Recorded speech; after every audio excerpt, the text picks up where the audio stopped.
Valsts digitālās attīstības aģentūras e-adreses nodaļas produktu portfeļa vadītāju Irinu Dudarevu. Sveicieni, Irina, un skatuve tavā rīcība. Aplausi! Labdien! Labdien, cienījamie semināra dalībnieki! Mani sauc Irina, esmu Valsts digitālās attīstības aģentūras e-adreses nodaļas pārstāve, un šodien es mēģināšu izstāstīt par e-rēķiniem un e-rēķinu risinājumu, kas ir pieejams Latvija Gov.lv portālā.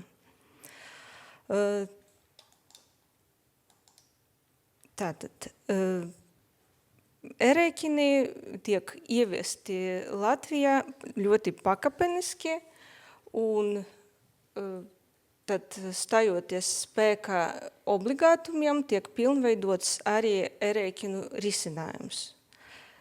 Tad e-rēķins ir strukturēts elektroniskais rēķins, kurš ir mašīna lasāmā formatā.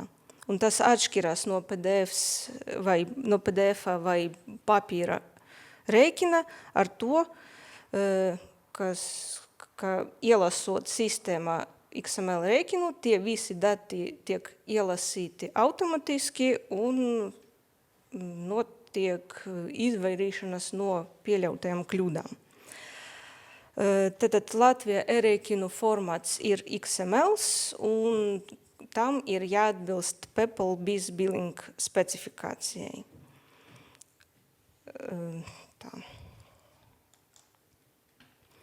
Lai gan e-rēķinu risinājums ir tikai neliela daļa no e-adreses risinājuma, tas ir guvis lielu popularitāti starp lietotājiem, un šī e-rēķinu jautājuma aktualitāte ir veicinājusi arī e-adreses lietotāju skaita un apritināto e-rēķinu ziņojumu skaita pieaugumu. Ja mēs paskatāmies statistiku, tad uz 24. gada beigām portālā tika nosūtīti tikai 700 e-rēķini, un tad kopā e-adrešu sistēmā tika reģistrēti nepilnie 60 000 e-rēķinu. Stājoties obligātumam apritināt rēķinu starp privātu sektoru un valsts sektoru, cipars ir iespaidīgi pieaudzis, un tātad no portāla bija nosūtīti jau vairāk nekā 500 000 rēķinu, un e-adreses sistēma kopā bija reģistrēti vairāk nekā 1 000 000 rēķinu. Un skatoties uz šī gada 30. jūliju, tendence turpina pieaugt, un no portāla jau šobrīd ir nosūtīti vairāk nekā 300 000 un kopā reģistrēti vairāk nekā 1 000 000. Tad 2 gadu laikā mēs redzam, ka e-rēķinu risinājums paliek populārs un nozīmīgs instruments e-rēķinu apritē uzņēmējiem. Runājot par e-rēķinu apriti, tad gribētos pateikt, ka e-adrese ir tikai viens no pieejamiem e-rēķinu aprites kanāliem. E-rēķinus ir iespējams nosūtīt un saņemt vairākos veidos, un katrs uzņēmums vai organizācija izvēlas sev piemērotāko. Viens no veidiem ir izmantot e-rēķinu pakalpojumu sniedzēju pakalpojumus, un tad šajā gadījumā uzņēmums izmanto e-rēķinu operatora pakalpojumus, un tas izmantošanas nosacījumus ir jāprecizē tieši pie pakalpojuma sniedzēja. Uzņēmējiem ir arī iespēja savstarpēji vienojoties par piegādes kanālu, kā jau bija vairāk kārt minēts, tas varbūt arī tas pats e-pasts vai tiešā sistēmu integrācija, un, protams, arī e-adrese. E-adrese piedāvā 2 galvenas iespējas. Tātad fiziskam un juridiskam personam, kuram nav savas grāmatvedības sistēmas, ir pieejams risinājums portāla Latvija Gov.lv. Savukārt otrā iespēja ir paredzēta juridiskam iestādēm un valsts iestādēm, kuram jau ir savas sistēmas. Un šiem lietotājiem ir pieejama e-adreses integrācijas sistēmās. Runājot par e-rēķinu apriti e-adresē, ir svarīgi saprast, kāda ir e-adreses loma. Tāpēc ir būtiski nodalīt divas lietas – e-rēķinu sagatavošana un atbilstības pret specifikāciju pārbaude un e-rēķina transportēšana vai piegāde. Pati pa sevi e-adreses informācijas sistēma ir transporta kanāls, pa kuru e-rēķina tipa ziņojumu var droši nosūtīt vai saņemt. Pati e-adrešu sistēma neveic validācijas pārbaudi. Tātad pret PEPL specifikāciju nekādas pārbaudes sistēma neveic. Un e-adresi var salīdzināt ar parasto pastu, kad pasts nodrošina, ka vēstule tiek nogādāta adresātam, bet kas ir iekšā saturā, pasts nepārbauda.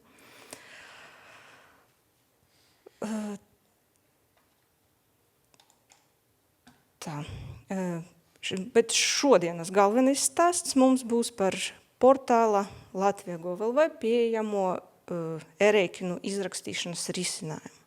Šajā risinājumā ir veikti būtiski uzlabojumi, kas nodrošina modernāku, ērtāku un lietotājiem draudzīgāku vidi elektronisko rēķinu izrakstīšanai un apstradei. Portāla pieejamais risinājums galvenokārt ir domāts mazajiem uzņēmumiem vai saimnieciskās darbības veicējiem, kuriem nav savas grāmatvedības sistēmas un viņu apritināts e-rēķinu skaits mēnesi ir diezgan mazs. Risinājums portālā tad ļauj sagatavot rēķinu, nosūtīt, izmantojot e-adresi un ir kā bezmaksas valsts risinājums. Tad būtiska, kā jau es minēju, būtiska priekšrocība portāla pieejama risinājumā ir automatiska e-rēķinu validācija. Tas nozīmē, ka portāla lietotājs saņemot vai nosūtot e-rēķinu portālā,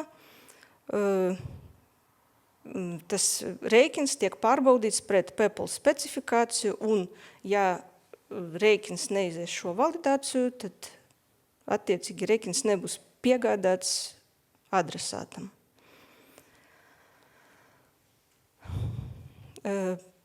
Īpaši svarīgi arī pateikt, ka nav obligāti e-rēķinu veidot pašā portālā pieejamā formā, e-rēķinu izrakstīšanas formā. To ir iespējams izveidot cita ārējā sistēmā un to augšupielādējot. Pie augšupielādes arī notiek pārbaude pret specifikāciju un, ja tā būs veiksmīga, tad attiecīgi rēķina dati būs aizpildīti un būs iespējama nosūtīšana izmantojot e-adresi. Būtiski uzlabojumi portālā, e-rēķinu pieejama portālā ir arī vizuālajā skatā un lietojamībā. Tad ir izveidots moderns dizains, kas atbilst arī portāla dizainam. Tad ir izstrādāts arī responsīvais dizains. Tas nozīmē, ka e-rēķinu forma ir pieejama ne tikai datorskata, bet arī mobilajos telefonos vai planšetdatoros. Un lietotājiem nav nepieciešams vairs būt piesaistītams savai darba vietai, un tad ceļā arī var izrakstīt un apritināt rēķinus. Tad otrs būtisks jauninājums ir e-rēķinu ziņojumu sarakstu atdale no e-adreses ziņojumiem. Tas dot iespēju pārvaldīt e-rēķinus ārpus e-adreses ziņojumiem un pilnvarot citas personas tieši tikai e-rēķinu sadanē. Pie dizaina izstrādes bija ņemtas vērā piekļūstamības prasības, un, lai to varētu izmantot arī cilvēku plašāks loks.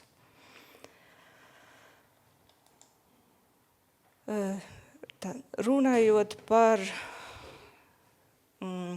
portāla pieejamo funkcionalitāti, tātad e-rēķinu risinājums ļauj sagatavot e-rēķinu XML formātā atbilstoši PEPL specifikācijai. Tas nozīmē, ka lietotājiem pašam nav nepieciešams izstrādāt tehniski sarežģītu e-rēķinu XML struktūrā.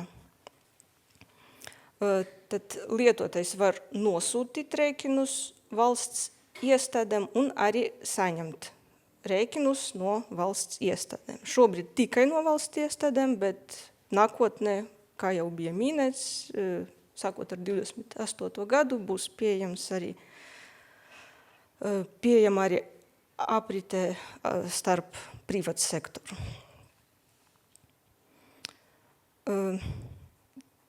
Tad viena no funkcionalitātēm ir arī pārskatīt e-rēķinu piegādes statusus, par ko es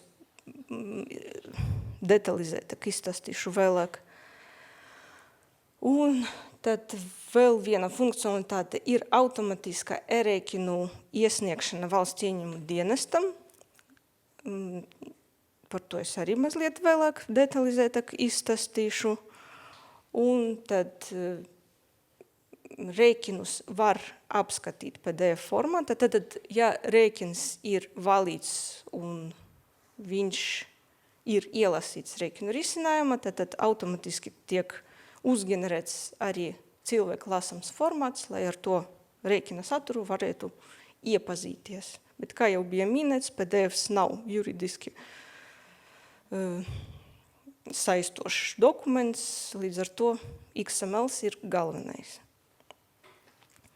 Jauna funkcionalitāte ir nosūtīto e-rēķinu kopēšana. Tas ir īpaši liederīgi tad, kad ir nepieciešams izrakstīt vienveidīgo rēķinu.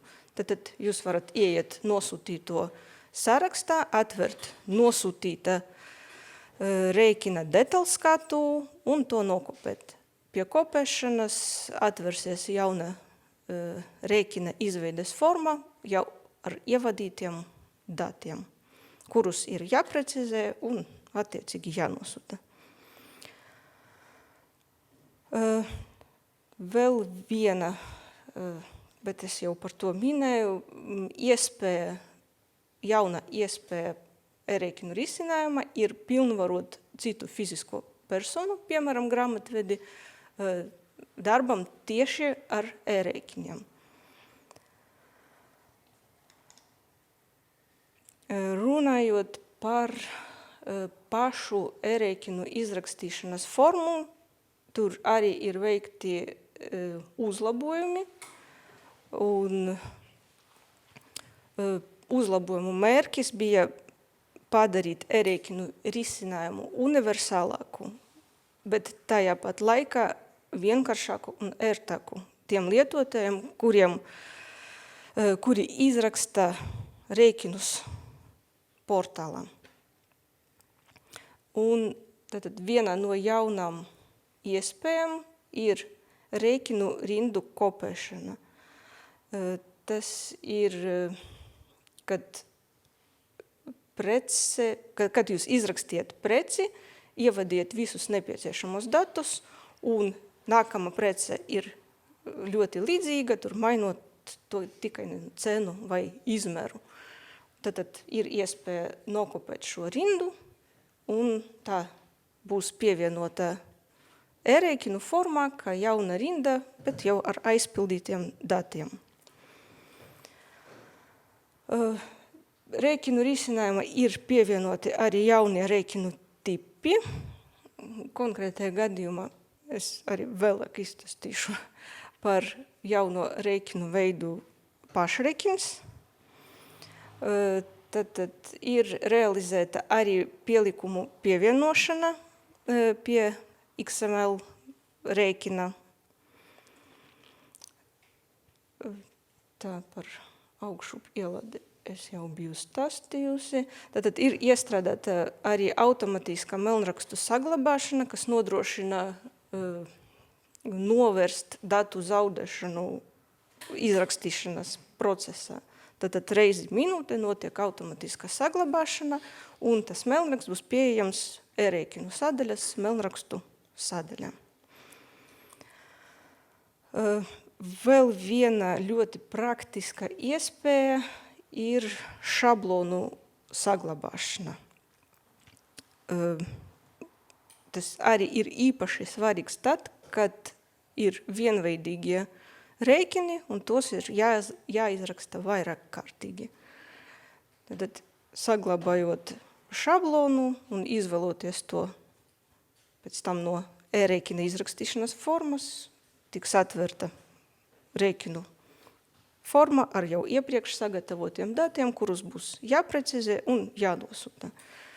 Jāņem vērā, ka šablons nav kā gala dokuments, un tas ir elastīgs, un to var aktualizēt. Tāpat jauna iespēja ir preču un pakalpojumu katalogu izmantošana un saņemēju datu saglabāšana atkārtotai izmantošanai. Tad, ja preces arī tiek izrakstītas vienveidīgas preces, tos var saglabāt turpmākai izmantošanai, kā arī saņemēju datu saglabāt var izmantošanai nākotnē. Par to es arī tehniski izstāstīšu nedaudz vēlāk. Tā. Un tad, ja mēs izskatīsim pašas formas struktūru, tad e-rēķinu formu var izsaukt e-rēķinu sadaļā, nospiežot pogu, izveidot jaunu rēķinu.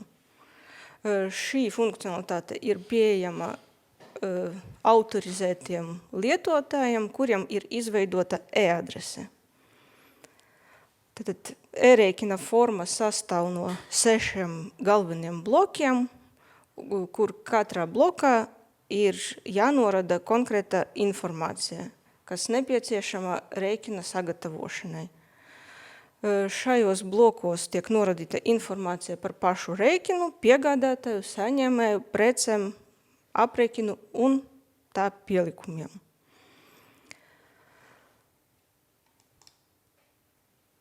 Lai lietotājiem nebūtu manuāli jāievada informācija par sevi kā rēķina piegādātāju, dati tiek automatiski aizpildīti no autentificēta lietotāja profila.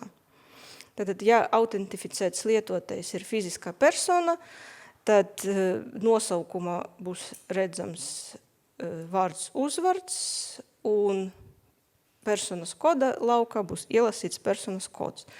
Un, attiecīgi, ja autentificēts lietotājs ir juridiska persona vai juridiskas personas pilnvarota persona, tad būs ielasīts uzņēmuma nosaukums un reģistrācijas numurs. Runājot par saņēmēju informāciju, šeit ir svarīgi uzsvert, ka saņēmēju ir nepieciešams izvēlēties no pieejama kataloga. Tas pieejamais katalogs ir e-adrešu adresātu katalogs. Un šajā gadījumā, kad saņēmējs tiks korekti izvēlēts no adresātu kataloga, tiks ielasīts arī reģistrācijas numurs, kā arī tiks atspoguļots oficiāli pareizs nosaukums, jo e-adrešu katalogs ir saistīts ar uzņēmuma reģistra datiem. Meklējot saņēmēju kataloga, var izmantot gan ātro meklētāju, tad vienkārši saņēmēja nosaukuma lauka ievadot nosaukumu, reģistrācijas numuru vai e-adresi, vai izmantojot izvērsto meklēšanu.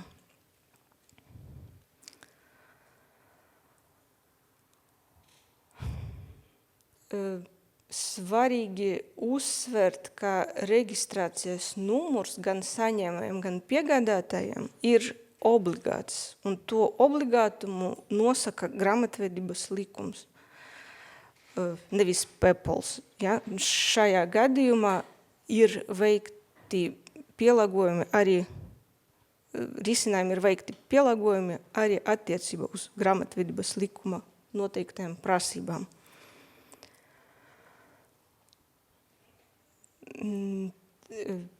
Gan saņēmēja blokā, gan piegādātāja blokā tiek norādīta arī juridiskā adrese. Tātad e-rēķinu risinājumā juridiskā adrese tiek ievadīta viena rinda, kaut gan PEPL specifikācija nosaka, ka e-adresi var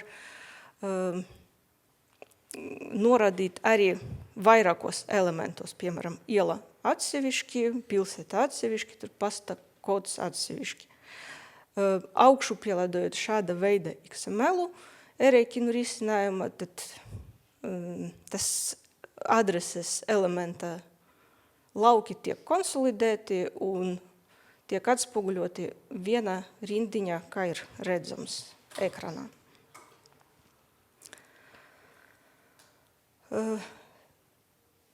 Runājot par bankas konta noradīšanu, tātad piegādātāja blokā ir iespēja norādīt vairākus bankas kontus. Šie lauki nav obligāti, bet šāda iespēja pastāv. Taču saņēmēja blokā bankas konta lauki tiek atspoguļoti, un to var aizpildīt tikai tieša SEPA debeta gadījumā, darījuma gadījumā. Un to nosaka PEPL specifikācija.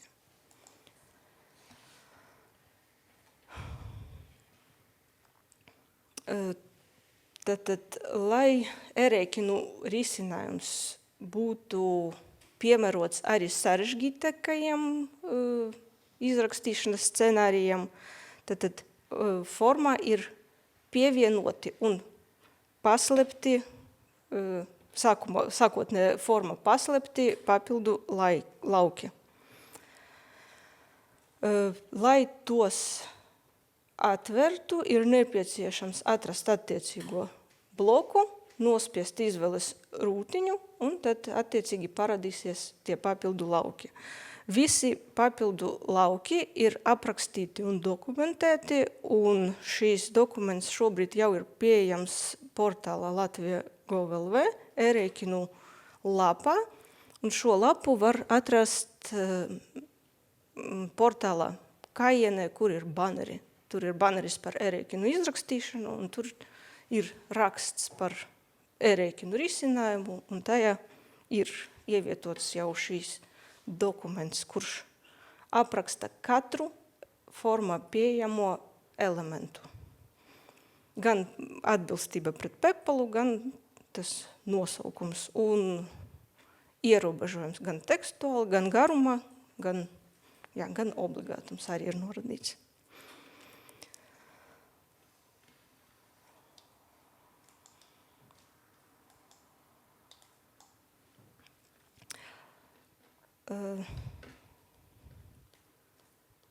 Tā, es laikam kaut kā. Jā. Tad runājot par e-rēķinu rindām.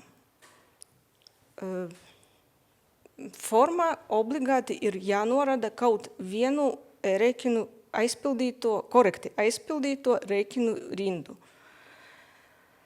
Noradot tas nosaukumu, daudzumu, mērvienību, cenu un nodokļa likmi. Ja, visi obligāti lauki ir atzīmēti ar sarkano zvaigznīti, līdz ar to gandrīz nav iespējams kļūdīties. Un tajā pat gadījumā, ja nebūs aizpildīts obligāts lauks, tad sistēma par to paziņos. Rēķinu rindas kārtas numurs tiek piešķirts automatiski, līdz ar to nav jādomā par to, par rindu numerāciju. Arī rēķinu rinda ir pievienoti papildu lauki, un, kā es jau minēju, visi šie lauki ir aprakstīti tajā jau publicētajā dokumentā. Tad gribētos arī izcelt dažus būtiskus jauninājumus,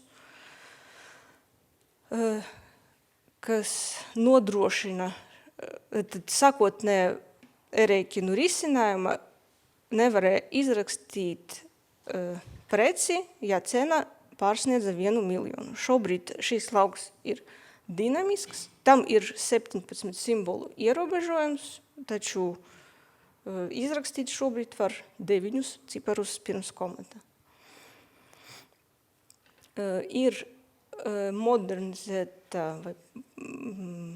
arī nodokļu likmes izvēle, tad visas nodokļu likmes palika saprotamākā veidā. Arī piemaksas un atlaides tagad var izrakstīt ne tikai summas veida, bet arī procentuāli. Un ir iespēja, kā es jau minēju, nokopēt jau aizpildīto rindu, izveidot jauno, kopējot aizpildīto rindu, var izveidot jauno rindiņu ar identisko saturu, kuru var labot un izmantot. Jauns risinājums ir arī rēķina gala summas nopaļošana. Šī funkcija ir nepieciešama, kad ir nepieciešams izrakstīt konkrētu summu ar PVN, bet Latvijas standarta un PEPL specifikācijas noteikumi to neļauj. Spilgts piemērs ir 100 eiro ar PVN. Un, lai izrakstītu šo 100 eiro, ir nepieciešams nopaļot summu attiecīgi uz minus 1 cents vai plus 1 cents. Nopaļošanas ierobežojumi ir no minus 5 centiem līdz plus 5 centiem. Šīs ierobežojums ir saskaņots ar valsts ieņēmumu dienestu, un tā ir ievests.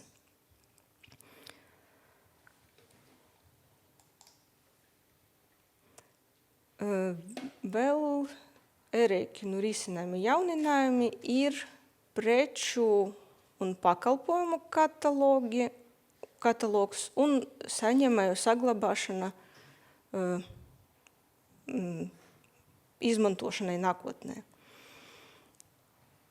Šīs funkcijas ir īpaši noderīgas, kad regulāri tiek izrakstīti rēķini vieniem un tiem pašiem saņēmējiem, un arī preces ir vienas un tas pašas.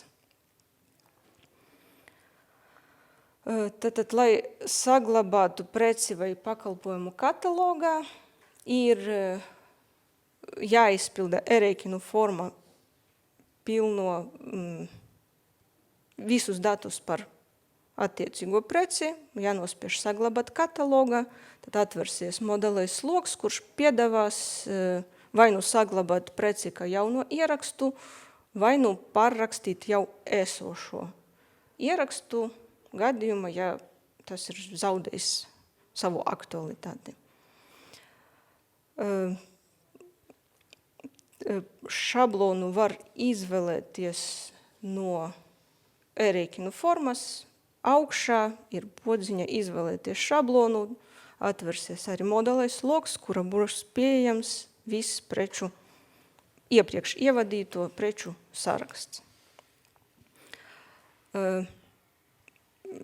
Saņēmam vairākus priekšlikumus no lietotājiem, lai arī saņemamie dati būtu automatiski aizpildīti, un šobrīd mēs ievesam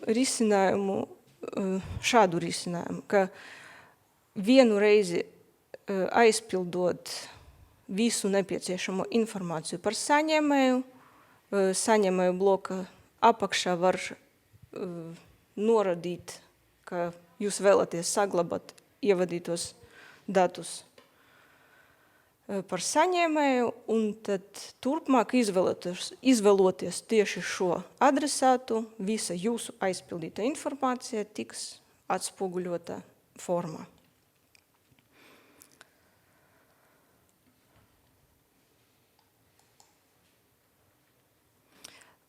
Runājot par pielikumu pievienošanu, tas gadījumos, kad XML rēķinam ir nepieciešams pievienot kaut kādu, līguma projektu vai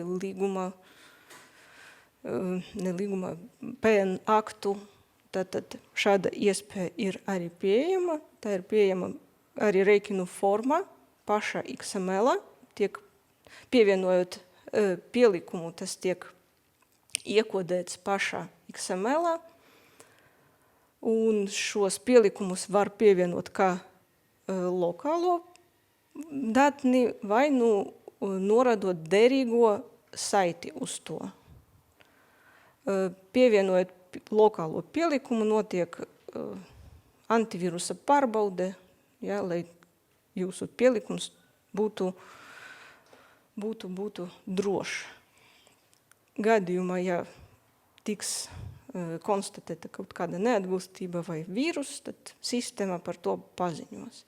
Tad pievienojot pielikumus, e-rēķinu izrakstīšanas formā, tie būs redzami pielikumu sarakstā, un pēc nepieciešamības tos var noņemt vai attiecīgi pievienot. Pielikumu pievienošanā ir daži ierobežojumi, tad drīkst pievienot ne vairāk par 3 pielikumiem. Katra pielikuma izmērs nevar būt lielāks par 2 megabaitiem, un arī attiecīgi ir formāta ierobežojumi, un šobrīd atļauti ir PDF, CSV, PNG, JPEG, Excel un ODS formāti.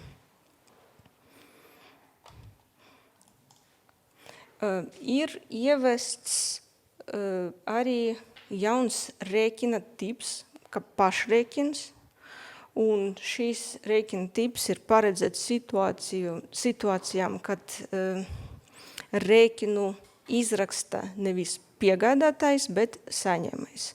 Šis jautājums ir, vai šī rēķina veida aktualitāte ir nepieciešama lauksaimniecības darījumos vairāk kārt, un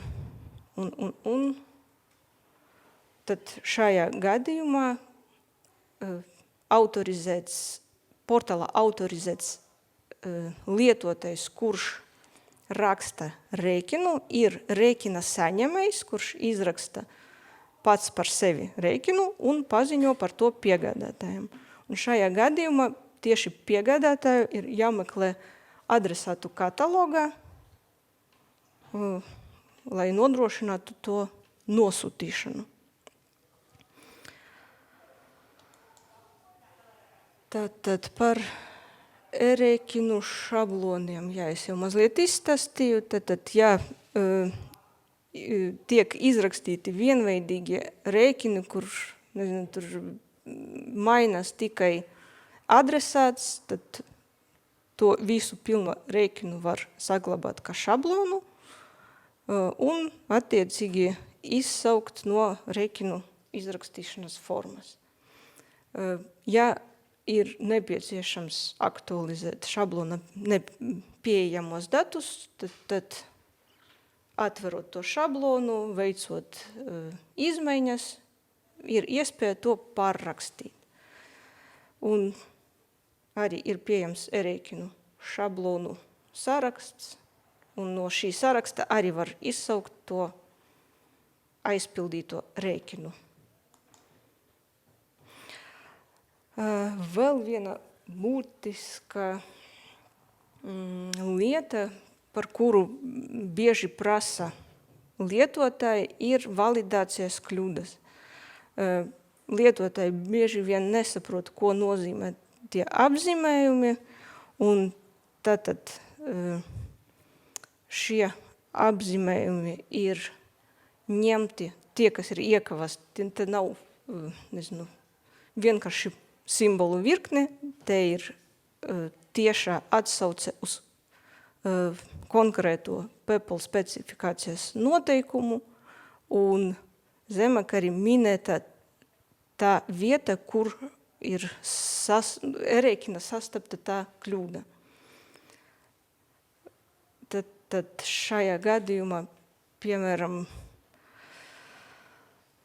pirma kļūda nozīmē, ka XML rēķinā tieši konkrētajā accounting supplier party elementā nav nepieciešams norādīt registration nosaukumu, registration name.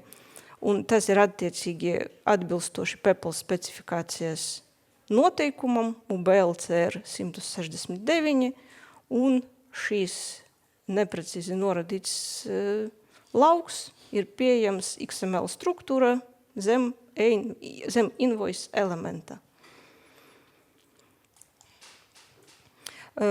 Runājot par nosūtīšanu, tieši šajā brīdī, kad e-rēķins jau ir novalidēts, ir nospiesta poga saglabāt un turpināt, tad lietotājs tiek pārvirzīts tādā kā kopsavilkumā, tieši jau e-rēķina tipa ziņojuma formā, kur tiek norādīti apakšadresāti, temats, saturs un ir pieejams apskatēji ziņojuma pielikumi un rēķina pielikumi. Šobrīd rēķina pielikumi nav pieejami tiešai apskatēji vai lejupielādēji, bet ar to notiek darbs, lai to novērstu. Tātad pie adresātiem šajā brīdī notiek adresāta pievienošana, lai nodrošinātu e-rēķinu kopijas nogādi valsts ieņēmumu dienestam, un tieši šajā brīdī ir iespēja nomainīt adresātu. Šīs jautājums ir ļoti aktuāls pašvaldībām, kuriem ir decentralizēta grāmatvedība, un pats saņēmējs ir pašvaldības iestāde, bet nodokļu maksātājs ir pašvaldība. Tātad forma paliek pašvaldība, bet rēķina saņēmējs būs skola.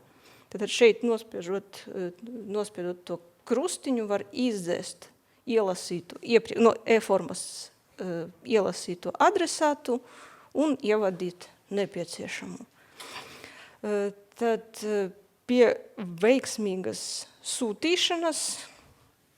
nosūtīšanas tiks atspoguļots attiecīgs paziņojums, ka ziņojums ir nosūtīts. Bet to, kas ziņojums ir nosūtīts, nenozīmē, ka ziņojumu saņema adresāts. Un tad jau bija stāstīts arī e-adreses blokā par piegādes statusiem. E-rēķiniem viss ir līdzīgi, tad rēķiniem ir 2 gala statusi piegādāts vai nav piegādāts, un ir starp status apstrādē. Tas nozīmē, ka ziņojums ir veiksmīgi nosūtīts, ir pieejams sistēmā, bet adresāts vai saņēmējs vēl nav atnacis un paņemis šo ziņojumu. Bet tas gala neveiksmīgs vai neseksmīgs gala status nav piegādāts. Nozīmē, ka vai nu rēķinu neizdevas nosūtīt kaut kādu tehnisko iemeslu dēļ, vai saņēmējs noraidīja piegādi. Tas biežāk sastopams, laikam, iemesls ir, kad piemēram, valsts iestāde sava galvenajā adresātā nesagaida e-rēķinus, jo viņam ir izveidot speciāls apakšadresāts, kur viņi to sagaida. Tātad nosūtītais rēķins tiks noraidīts, par to pats adresāts nebūs apziņots, bet rēķina izrakstītais var sekot saviem piegādes statusiem sadaļā nosūtītie rēķini, un, lai paskatītos to konkrēto noraidīšanas iemeslu, ir jāatver nosūtītā ziņojuma detaļskatu un piegādes statusa, zem detaļām piegādes statusa sadaļā būs attiecīgais ieraksts. Un arī var būt nepiegādes gadījums, kad ir nokavēta piegāde. Tas nozīmē, ka rēķins bija pieejams izgūšanai, bet kaut kādo tehnisko vai nezināmo iemeslu dēļ saņemais nav atnācis pakaļ šim ziņojumam, un izgūšanas termiņš šobrīd ir tas 5 dienas, un tas termiņš ir izbeidzis. Šeit vēl nāk daudz jautājumu par to, kāpēc pie nosūtītiem ziņojumiem ir tas sarkanais aplītis, kurš nozīmē, ka nelasīts ziņojums. Nosūtīto ziņojumu gadījumā tie nelasītie status nelasīts ir domāts tieši ziņojuma piegādes statusam, nevis vai ir izlasīts tas pats ziņojuma saturs vai nē. Tad, ja ir veikta sistēma, atgrieza kaut kādu piegādes statusa maiņu, tad tiek atspoguļos tas aplītis, un tas nozīmē, ka ir jāapskatās, kas notiek ar jūsu nosūtīto ziņojumu. Es jau arī biju stāstījusi par pilnvarojumiem, tad ir jauna iespēja pilnvarot personu tikai uz e-rēķiniem, līdzīgi kā e-adreses sadaļai, to var lasīt, rakstīt, dzēst. Un šobrīd notiek arī darbs pie iespējas nodrošināšanas, ka pilnvarota persona uz savu pilnvarotas personas konta norādīto e-pastu saņems paziņojumus. Un tad attiecīgi pilnvarota persona, atbilstoši savai pilnvarai, varēs ieiet portālā un redzēt juridiskas personas e-rēķinus.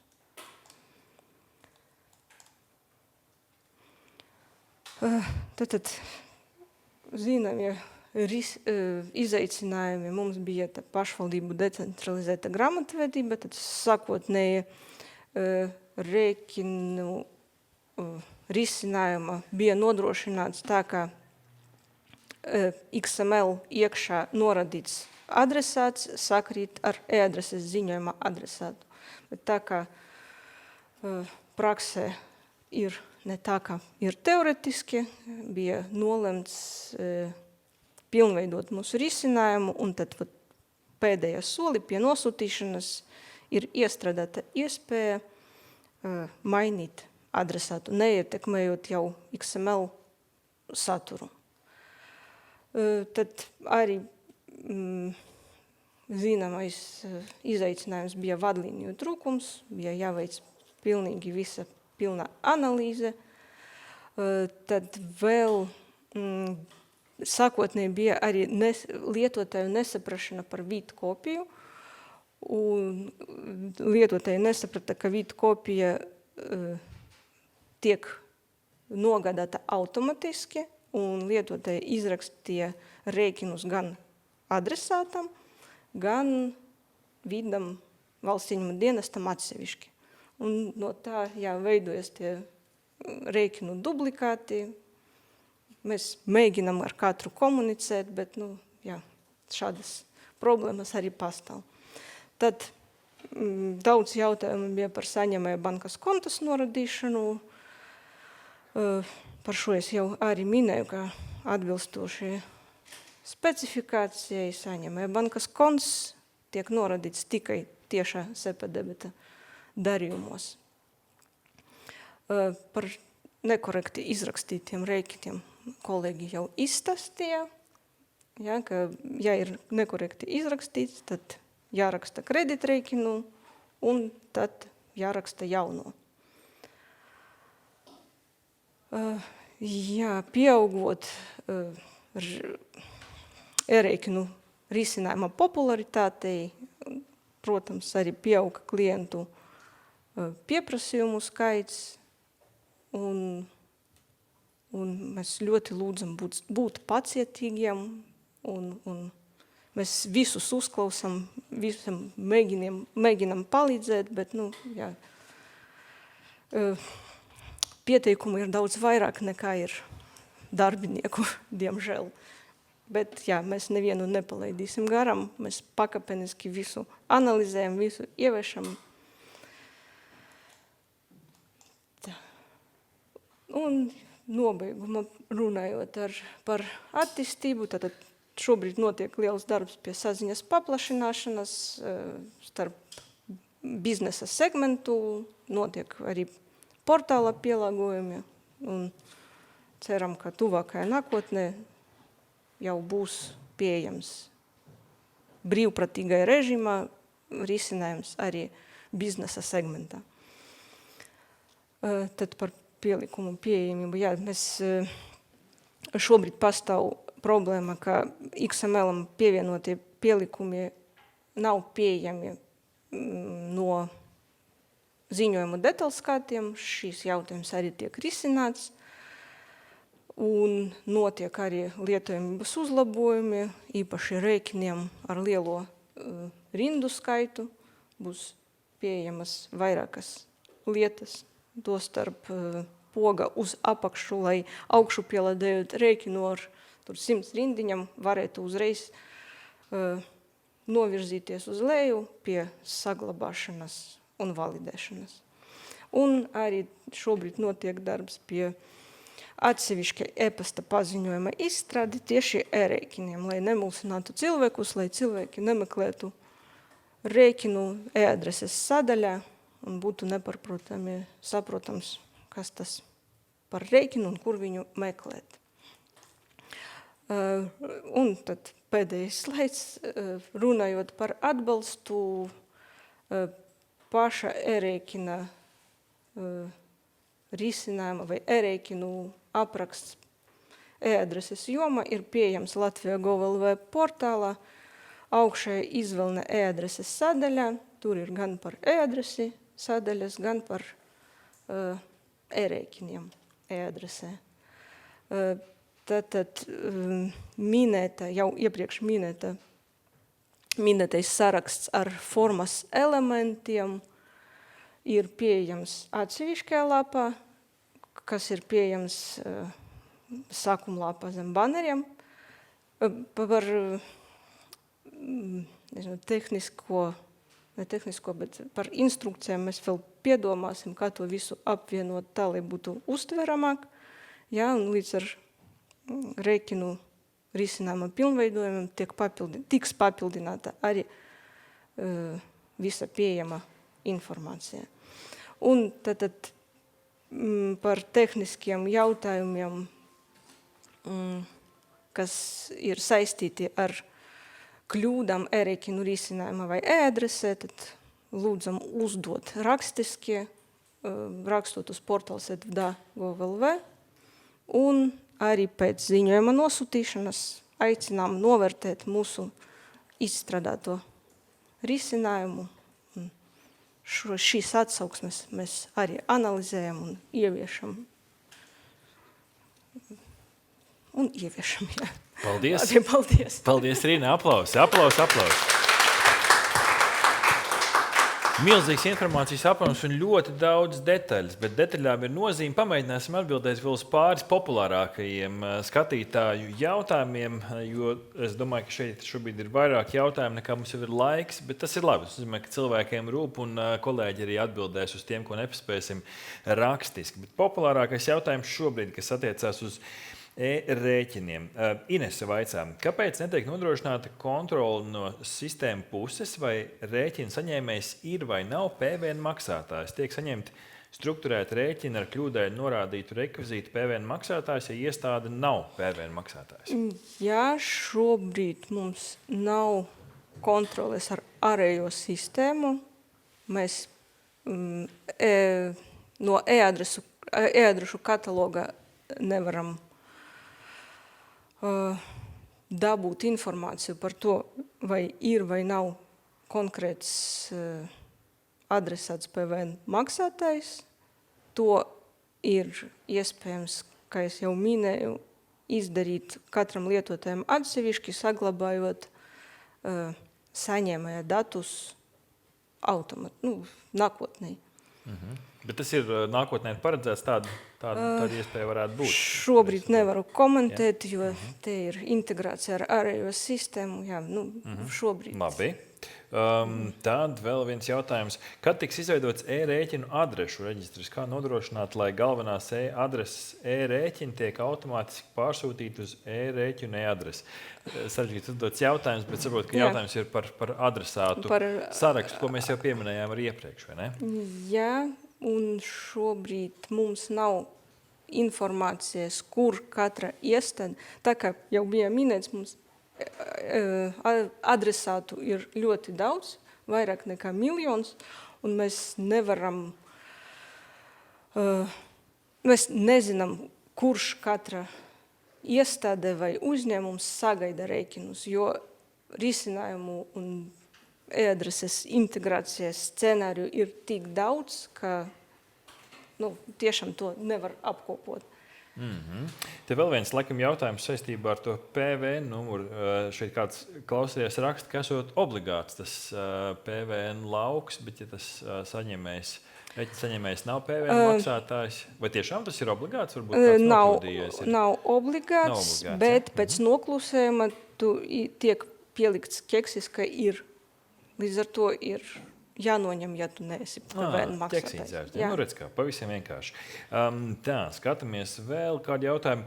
Vai Latvija Gov.lv portālā lietotājs var redzēt, izgūt arī konteinerizētā XML failā ievietoto PDF failu? Tad, laikam, ir 2 failu formāti, vai ne? Un tad jautājums vai var izgūt? Šeit ir tieši tas jautājums, pie kura mēs tagad strādājam, lai tie XML iekšā ieliktie pielikumi būtu pieejami no ziņojumu detaļas kārtiem. Tātad tas ir procesā labi. Gan jau kāds grāmatvedis vaicā, vai iespējams vienā rēķinā norādīt 2 PVN likmes, 12 un 21? Šādas likmes var norādīt. Ir izņēmumu gadījums, ja es nemaldos, ar O likmi, un tikai O likmes gadījumā nevar izrakstīt citu likmi. Pārējos var kombinēt. Tad redzu, ka ir vairāk jautājumu par datu automātisku ielasīšanu, bet es saprotu, ka tas varētu būt procesā. Vairāk sistēmas jāsajūt, tas nav tik vienkārši arī valsts pusē, vai ne? Tā, paskatīsimies, kas vēl. Vai pielikumi e-rēķiniem var būt e-doc formātā? Šobrīd nē, jau bija minēti, un pie pielikumu pievienošanas ir arī norādītie formāti. Skaidrs. Tā. Tad varbūt vēl vienu pēdējo jautājumu paņemsim. Ja e-rēķins ir dokuments samaksāšanai, un es esmu mazais uzņēmums ar vienu pavadzīmu mēnesī vienam partnerim, vai es drīkstu e-rēķinā iekļaut visas pavadzīmē norādītās rindas, ja man tā ir ērtāk? Jautājums laikam ir par šiem papildu laukiem, vai ne? saturiskais jautājums. Jo, tehniski piesaistot vairākas prezentācijai jautājumi par tiem papildus laukiem bija viens no slaidiem, cik detalizēti tos var izmantot. Cik ir iestrādāts, tik arī var izmantot. Tur nav ierobežojumā. Nevar tā patvaļīgi vienkārši kādā lauciņā sarakstīt visu, ko gribi savām piezīmēm. Viena rinda nevar visu sarakstīt, tad jāveido vairākas rindas, attiecīgi aizpildot katru rindu. Kā es redzu, tad jautājumi te ir daudz un dažādi, tā skaitā ļoti tehniski, vai turpmāk arī pēc šī semināra uz šo e-pasta adresi var rakstīt savus jautājumus? Tad rakstītu uz portāls@vda.gov.lv un tad attiecīgi secīgi mēs... Tad portāls@vdaa.gov.lv. Bet pirms tam aicinu iepazīties ar pieejamo informāciju. Kurā vietā? Ja, lūdzu atgriezt man. Pēdējo slaidiņu varat kolēģi uzlikt vēl vienreiz. Tad pēdējais slaids mums arī ir redzams uz ekrāna. Jā, šeit arī varat redzēt sīkāk, tā skaitā ir arī adrese. Jā, tad Erēķina risinājuma apraksts ir pieejams portālā Latvija.gov.lv augšējā izvēlnē zem e-adreses sadaļas. XML piemēri un formas elementu apraksts ir pieejams zem arī portālā Latvija.gov.lv apakšā zem banera par e-rēķiniem. Tātad tehniskos jautājumus uzdot uz portāls@vda.gov.lv. Un papildu informācija par e-adresi ir pieejama arī VDA mājaslapā. Ko, Irīna, var izelfot beidzot aplausu Irīnai. Paldies par prezentāciju un atbildēm. Liels paldies!